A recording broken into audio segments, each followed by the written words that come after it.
আজ আমরা আসছি মহাভারত কিছু তথ্যের 15তম অংশে।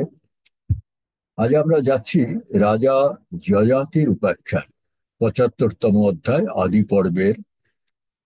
আমরা জানি যে রাজা যযাতি ছিলেন একজন অতীব ধর্মপরায়ণ রাজা, এবং উনি বহু বহু বছর রাজত্ব করেছিলেন।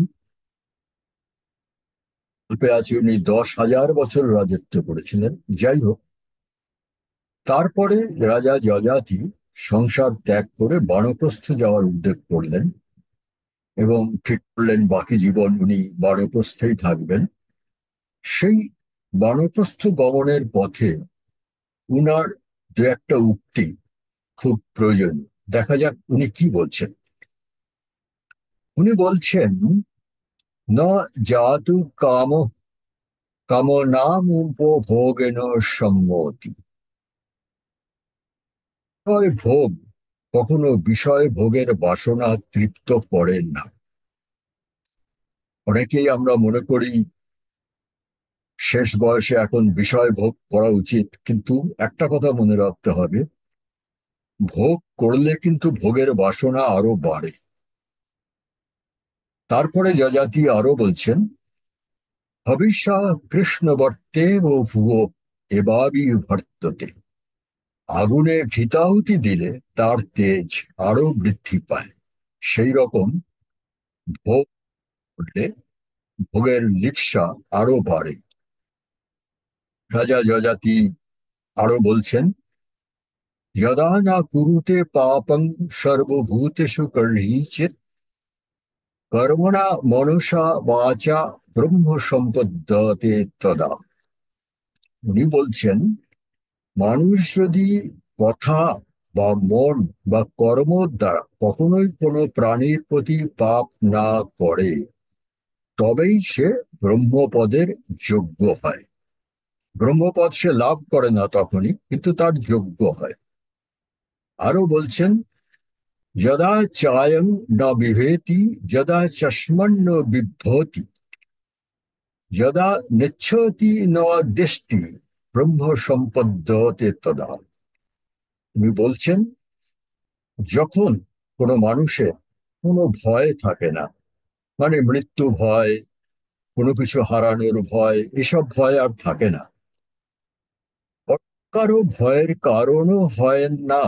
অর্থাৎ কোনো মানুষ যখন এমন জীবন যাপন করে যে সে অন্য কারো কোনো ভয়ের কারণও নয়, যখন সে কিছু চায় না, মানে তার আসক্তি আর নেই, অন্য কারো আছে বলে ঈর্ষাও করে না, তখনই সেই মানুষ ব্রহ্মপদের যোগ্য হয়। এরপরে আমরা সোজা চলে আসছি আদি পর্বের ৭৯তম অধ্যায়। এই অধ্যায়টা হচ্ছে দৈত্যগুরু শুক্রাচার্য এবং তার কন্যা দেবযানীর কাহিনী। আসলে এই রাজা যযাতি এই কাহিনীটা শোনাচ্ছেন একজনকে, কোনো কারণ, কোনো কিছু বোঝাবার জন্য। আমরা জানি যে দৈত্যগুরু শুক্রাচার্য, উনি যদিও ছিলেন আচার্য ব্রাহ্মণ, কিন্তু উনি দৈত্যদের পুরোহিত ছিলেন এবং দৈত্যদের গুরু ছিলেন। এটা একটা বৈপরীত্য, এবং কারণে শুক্রাচার্য সেই দৈত্যগুরু রাজধানীতে সেখানেই বসবাস করতেন। সেখানে একদিন এই দৈত্যগুরু শুক্রাচার্যের কন্যা ছিলেন দেবযানী, এবং সেই দৈত্যগুরুর কন্যা ছিলেন শর্মিষ্ঠা। দৈত্যগুরুর কন্যা, তার ধন সম্পদে তার অহং থাকতেই পারে, সেই কারণে সে একদিন শুক্রাচার্যের কন্যা দেবযানীকে অত্যন্ত অপমান এবং লাঞ্ছনা করে। তারপরেই দেবযানী এসে তার পিতা আচার্যের কাছে কিছু কথা বলতে শুরু করে। এখানে দেখা যাক দেবযানী কি বলছেন। সঙ্গে সঙ্গে আমি পাঠকদের বলবো আরো একটা কথা নজর করতে, মহাভারতের এইসব বর্ণার দেবযানী, শকুন্তলা এরা আজ কিন্তু ছিলেন বিদুষী। অর্থাৎ আমার ধারণা, কন্যা সন্তানদের যে বিদ্যাচর্চা হতো না, এটা অনেকের যে ধারণা, সে ধারণাটা সম্পূর্ণ ভুল। দেখা যাক, যখন দেবযানী এসে শুক্রাচার্যকে নানা রকম তার লাঞ্ছনার নালিশ জানাচ্ছে, তখন শুক্রাচার্য কি বলছেন?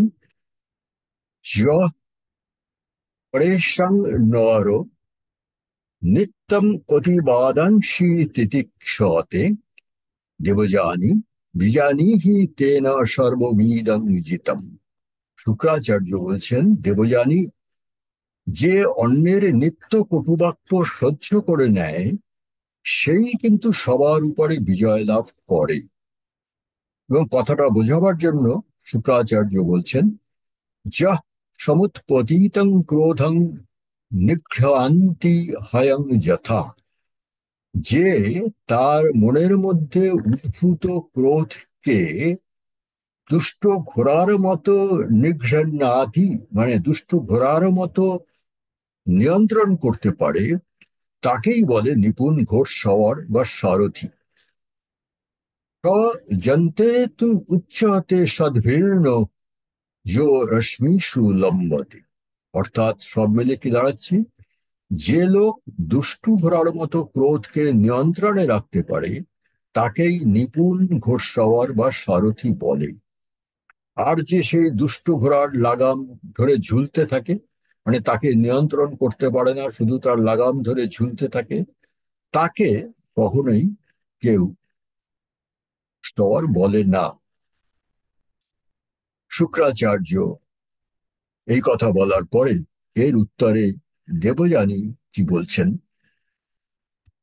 অংশ যেহি নিন্দতি বৃত্তেনাভিজনেন চ তেষু নিবসত প্রাজ্ঞ শ্রেয়র্থীষু। দেবযানী বলছেন, যে বা যারা সতত অন্যের সদাচার ও সৎ শিক্ষা দীক্ষার নিন্দা করে, এটা আমরা আজকের সমাজে অনেক জায়গায় দেখা যায়, কিছু লোক সবসময় যারা ভালো তাদের নিন্দা করে যাচ্ছে, সেই সব পাপবুদ্ধি মানুষদের মধ্যে কখনোই সদাচারী জ্ঞানী ব্যক্তি লোকেদের বাস করা উচিত নয়। বাস করা উচিত নয়, অথবা ধরা যেতে পারে তাদের সঙ্গে বেশি মেলামেশা করা উচিত নয়। যে তেনমভিজানন্তি বৃত্তেনাভিজনেন বা তেষু সাধুষু নস্তব্যংশ বয়াস সৃষ্ট উচ্চতে। দেবযানী আরো বলছেন, যারা সৎ আচার, সৎ শিক্ষা দীক্ষার সমাদর করতে জানে, সাধু ও নমস্য ব্যক্তিদের শুধু তাদের মধ্যেই বসবাস করা উচিত। এটা অতি সত্য কথা, একটা উপদেশ বা পরামর্শ। দেবযানী আরো বলছেন, কি বলছেন? ত্রিতা গড়া নিত্যং বিহীনাস্য ধনুর্নরা দুর্বৃত্তা পাপ কর্মানুষ্যান্ডোলা ধনী নোপি বা।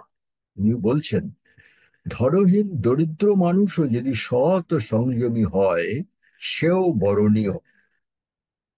পাপী ও দুর্বৃত্ত যদি ধনবানও হয়, চণ্ডালের সমান। দেবযানী আরো বলছেন, কারণাদ ইয়ে দিশন্তি পরিবাদং বদন্তি চ তত্রাস্য নিবাসোস্তি পাপ্নোভি পাপতং ব্রজেত। তিনি বলছেন, যারা অকারণে অন্যকে ঈর্ষা করে, অন্যের সমান কথা বলে, তাদের মধ্যে কখনোই বসবাস করা উচিত নয়। কারণ পাপনভি পাপতং ব্রজেত, পাপ থেকেই লোকে পাপের মধ্যে গিয়ে প্রবেশ করে, কারণ পাপীদের সঙ্গদোষে মানুষ পাপকেই বরণ করে। আর মানুষ যদি একবার পাপকে বরণ করে, তখন কি হয়?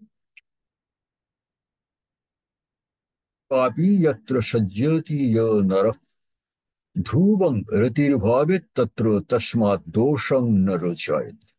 একবারও যদি মানুষ পাপের প্রতি আসক্ত হয়ে পড়ে, তখন কি হয়? তখন সে পাপের প্রতি তার আরো আকর্ষণ জন্মায়, এবং শেষমেশ পাপের আর কোনো দোষই তার চোখে পড়ে না।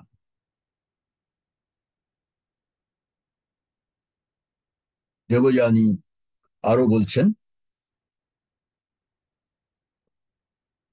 অবমানমবাপ্নोति শনৈর্নীচে সুসঙ্গত